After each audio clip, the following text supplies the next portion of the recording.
Tantor Audio, a division of recorded books, presents The Nazi Hunters, the ultra-secret SAS unit and the hunt for Hitler's war criminals, by Damien Lewis, narrated by Chris Macdonnell. Author's Note: There are sadly few, if any, survivors of the Second World War Special Forces operations depicted in these pages, or from the French resistance, the Maquis, or the Nazi hunters who operated immediately after the war. Throughout the period of the research for and the writing of this book, I have endeavored to contact as many of these individuals as possible, in addition to the surviving family members of those who have passed away. If there are further witnesses to the stories told here who are inclined to come forward, please do get in touch with me, as I may be able to include further recollections on the operations portrayed in this book in future editions.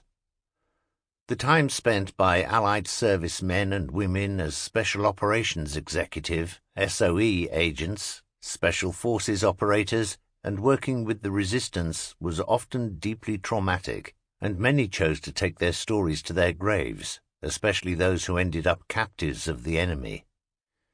Memories tend to differ, and apparently none more so than those concerning operations behind enemy lines.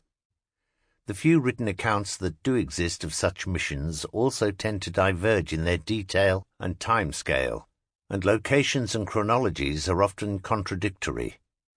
That being said, I have done my best to provide a comprehensible sense of time and place in the story as written. Where various accounts of a mission appear to be particularly confused, the methodology I have used to reconstruct where, when, and how events took place is the most likely scenario. If two or more testimonies or sources point to a particular time or place or sequence of events, I have opted to use that account as most likely. Where necessary, I have recreated small sections of dialogue to aid the story's flow. That notwithstanding, any mistakes herein are entirely of my own making, and I would be happy to correct them in future editions.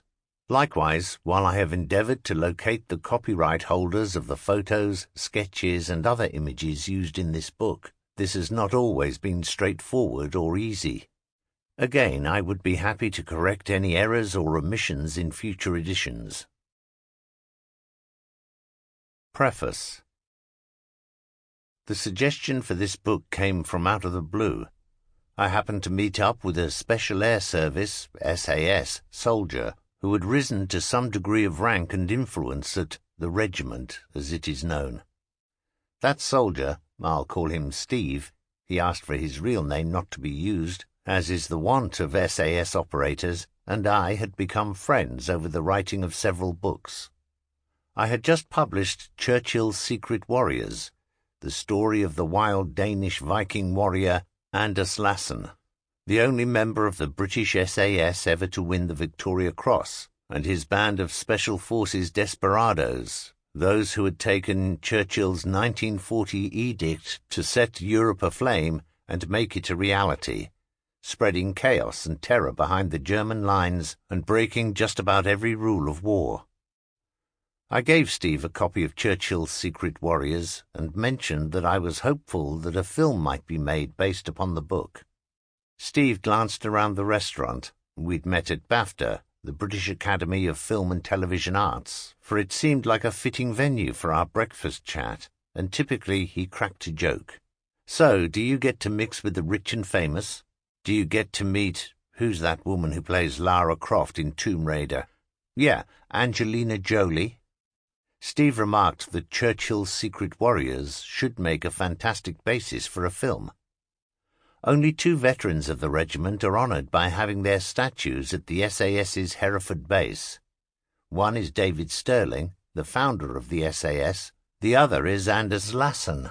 Steve reckoned a film telling of Lassen and his band of brothers' exploits was long overdue. The story deserved as wide an exposure as possible. For a moment he studied the cover of Churchill's Secret Warriors, turning it over in his massive, gnarled hands. At 6'3" and wide as a barn door, he wasn't your average BAFTA visitor. and I could see him getting the odd surreptitious look from those enjoying their eggs Benedict and espresso. He glanced at me, level gaze, face all serious for a second. "You know, there's another SAS tale from the Second World War that needs to be told. Never has been. There's a danger it never will be." "Go on," I prompted. "I'm listening." "You ever heard of Opleuten?"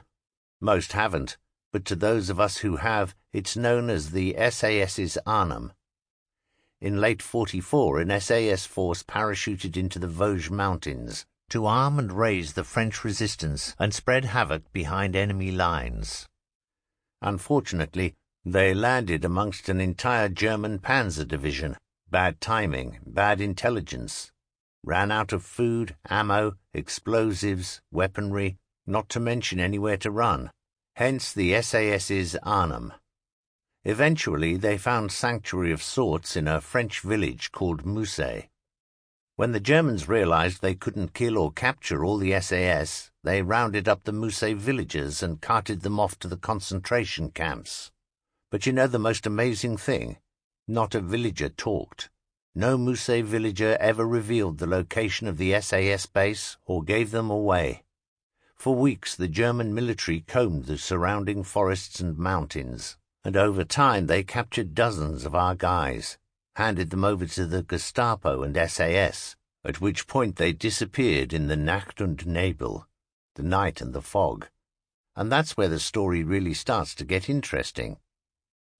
Steve went on to explain how at the end of the war, over 30 Operation Leuthen men were listed as missing in action. The then commander of 2 SAS, Colonel Brian Franks, refused to let matters rest there. He promised the families that he would find out what had happened to the missing. He also felt the regiment owed it to the villagers of Mousset, from where so many had been taken, never to return, to do likewise. Mousset sits within a densely forested, high-walled valley, one which became known as the Vale of Tears, and with good reason. Across its length, approaching 1,000 villagers had been carted off by the Gestapo to suffer what was at the time an unknown fate. As far as Colonel Franks was concerned, the SAS owed it to all the missing to trace their whereabouts, to track down their oppressors and to see justice done. The trouble was, the SAS was about to be disbanded. After the war, Winston Churchill had been voted out of power, the minds of a war-weary British public turning towards peace, and the days of what had been accused of being a private army of maverick rule-breakers looked numbered. By October 1945, the SAS regiment had lost the battle for survival. It was formally disbanded, or so the official version of history says. But the reality was somewhat different. In truth, even as the SAS veterans were returned to their units for demobilization, a small cadre of hand-picked officers and men was sent into Germany to trace the Opleuten and Mousset missing and to hunt down their killers. These men, who wore the SAS beret and the winged dagger cap badge, were formed into covert man-hunting units, becoming known as the Secret Hunters. In short, the Secret Hunters refused to accept that the war was over, waging their own private battle to track down some of the most brutal of the Nazi war criminals. The operations of the Secret Hunters were totally deniable and off the books. So covert were their activities that few within the SAS even knew of their existence. They were run from an office in London's Eaton Square, with direct radio communications to and from the field, and with the full backing of Winston Churchill, whose power and influence post-war was still manifest, despite his defeat in the 1945 general election. Their operations were orchestrated by a Russian prince who had fought with the special forces during the war, and who had a deeply personal reason for wanting to see the Nazi killers brought to justice. Under Prince Yuri Yerka Galatzin's sleight of hand, a budget was wheedled out of the War Office for a unit that never officially existed. Under his and Colonel Frank's guidance, the Secret Hunters tracked the Nazi war criminals from Italy to Norway and from western France across Germany and into the Russian zones. They employed every means necessary. Sample complete. Ready to continue?